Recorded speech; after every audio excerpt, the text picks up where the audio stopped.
You know, as a person who loves the lore of Genshin Impact, there are many parts of the lore that easily go overlooked. But hey, that makes sense since you guys would watch my videos for details that you may have missed. But there is a part of the game that a lot of players don't seem to notice at all, and probably doesn't even know it exists, despite seeing it all the time in game. If you've seen the title of the video or the last poll that I did, then you probably already know what I'm talking about. And that's right, it's weapons. Hey guys, it's Iz, and welcome back to another Genshin Impact lore video. So the challenge when it comes to the lore behind weapons is that it's hard to make a video on the lore of weapons just because it would be too short for the kinds of videos that I make. Maybe I should think about making YouTube shorts about weapons in the future. But for now, this is where we're at, and I thought it would be cool to rank weapons purely based on the lore, and not just how useful they are. Keep in mind that this is going to be completely subjective. There are 5 kinds of weapons though, but with a poll that I did, polearms were the most favored, at least as of the recording of this video. But before we get into it, can you scroll down just a little bit and hit that subscribe button for me? It really helps me a lot. And without any further ado, this is my top 10 list of polearm lore. Number 10. The Lithic Spear. This weapon was favored by the Millelith and was made from the stone in Guyun Stone Forest. It's said to be able to pierce dragon scales. They would say an oath while they wielded this weapon. While rock stays hard, the mountain shall never fail. While the Millelith stand guard, evil shall never prevail. This weapon was used at the time for how sharp it was being able to cut through rock. As a matter of fact, they were not only used as weapons but tools as well, used to shovel past dirt and cut rocks to save victims from landslides and earthquakes in the past. Number 9. Wavebreaker's Fin. It was the weapon of the Umagozan, one of the twin warriors who were in the Narukami-Watatsumi War. She was one of the twins who sang the whale song that followed the tide's flow into the dreams of the island people. This weapon's lore also talks about the time of the war between the Omikami Orobashi and the Narukami, the Electro Archon. And it was with this weapon that Ayame, the Umagozan, made her last stand and chased down the Tengu warriors to reclaim the bodies of her lost allies. Number 8. Engulfing Lightning. I was not going to go through this list and not put Ai's, or rather Raiden's, weapon in here, but the lore behind it is not really groundbreaking, but rather just confirms things that we know. It talks about Ai and seeing the loss of her friends around her while she still wielded this weapon before she was the Electro Archon. So if you want to know more about the story of Ai, I'll have a card with my video about it somewhere here. You can check it there. Number 7. Deathmatch. The name of this polearm comes from the event in which the previous owner was in a 1v1 deathmatch against a certain red-haired maiden with a scorching blade. This nameless fighter, or rather a gladiator, was a warrior for a master Erbhard, who was part of the aristocrats. The gladiator already earned his freedom, but Erbhard manipulated him to fight one more fight, which would eventually lead this nameless gladiator to his death, in the hands of Vanessa. Yes, that Vanessa, the ancestor of Diluc. And so he said, "Erbhard, Master Erbhard, did my final performance please you?" But his master's seat was empty, save for a wine goblet and a silver platter, toppled in haste. Number 6. The Kitan Cross. The Kitan Cross was wielded by Kitan Bunsou, who had a unique style of spearmanship. The main reason why I like this spear though is because the lore behind it mentions a children's song from Inazuma. Arataki of the Front Gate, Iwakura the Successor, Kitain the Serpent, Takamine the Mist Splitter. In my opinion, not the best song, but hey, maybe it's just cause we don't know the notes. Either way, it mentions some pretty important people. Arataki, the ancestor of Arataki Ito now. Iwakura was the eldest son of Chiyo, the corrupted Oni that was under the Narukami, and Kitain, of course, we just talked about him, and Takamine from the sword Mist Splitter.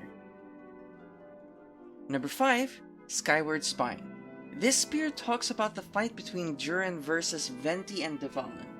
I don't think I have to go too into depth with this one, but it does have details of their fights and the way they attacked each other. A spine that holds up the sky, the true champion of the Animal Archon. But after the fight, pain withered bone and marrow, and in his agony the great wind dragon curled up in the depths of an ancient ruin, now known as Storm Terror. Number 4. Calamity Queller. The newest spear to join the list, and actually has very cool lore behind it, since it has to do with the previous owner before it was given to Shenhe. If disaster should befall, the Calamity Queller would be the one to calm it. Though fitting of Shenhe, if you know about the spirit that lives within her, one of its previous owner was actually one of the 5 Yakshas. When at last the light of the setting sun split the mournful clouds, the dark sludge sunk back into the depths of the chasm. The Calamity Queller was also lost, together with the Yaksha who wielded it. Both returned to silence. Number 3. The Vortex Vanquisher. This is Rex Lapis's spear. Liyue Harbor was not at peace with the sheer amount of creatures swimming around the depths, including the overlord of the Vortex, Osail.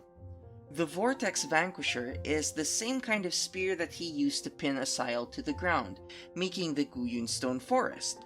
If the Lithic Spear can cut through rock, was made from only a piece of this spear, then it's no surprise that this one can cut through anything. So then, the Vortex was consigned to a dead stillness by the Lord of Geo's divine spear, but will one day rise again. And now, number 2, you probably weren't expecting a 4-star to be so high up here, but it's Dragon Spine Spear. This is probably one of the more emotional ones.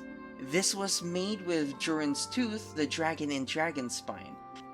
But the lore from the archives tells about the dream that the dragon had on the day that it died, of the lands where green grass grew and soulful songs were sung, where a dragon as beauteous as a jewel danced in the sky, best summed up by the poem from Duran's perspective. Farewell, mother, my journey is ended. I shall sleep beneath this white shining silver, and perhaps this, too, is good. Farewell, O lovely bard, and farewell, O lovely dragon. Would that we had met in a different time and place, to meet, to song and dance together. So he thought most sincerely, as he lay dying. Now before I say the top one, I do have a couple of honorable mentions. Halberd has come to symbolize the honor and bravery of Millelith's officers. Dragon's Bane, made from a dragon's claw and used by a dragon slayer of urban legends. The Catch, the spear of Ako Domeki. And lastly, the Staff of Homa, the unbound flame that can purify the world. And now, the number 1 pick, the Primordial Jade Winged Spear. At Liyue's foundation, monsters and gods still ruled the seas. In fear, the forebearers lived and fought the sea with all they could muster. As spring turned to fall and back again for so many eons, a behemoth arose and dominated the seas. Even the Geo Archon's Geo Whale could not triumph against it. The people of Liyue called it Baichi. The people of Liyue called it Bachi. At least I think that's how you say it. A beast without rival even in the deepest depths of the ocean abyss. Its enormous waves would wash away entire settlements. So the Geo Archon fashioned a black kite by hand with jade and stones. The stone bird took to the unbound skies once forged. Into the heart of the ocean it dove, into the battlefield with the behemoth and whale. Into the depths of the sea the behemoth sank, there to stay forever. Released from its thundering roars were the people of Liyue. This is my number 1 pick because I've always loved the story of Osail being pinned to the earth with the spears of the Liyue. This is my number one pick because it's the only account of any myth or legend in the game that has no confirmation elsewhere, or a similar story elsewhere. It tells us so many things about Zhongli / Rex Lapis though, like the fact that Zhongli legitimately had multiple fighting pets. He had a dragon, a whale, and a bird. If only Zhongli could actually make animal constructs with his skills. I'm sad it doesn't actually happen.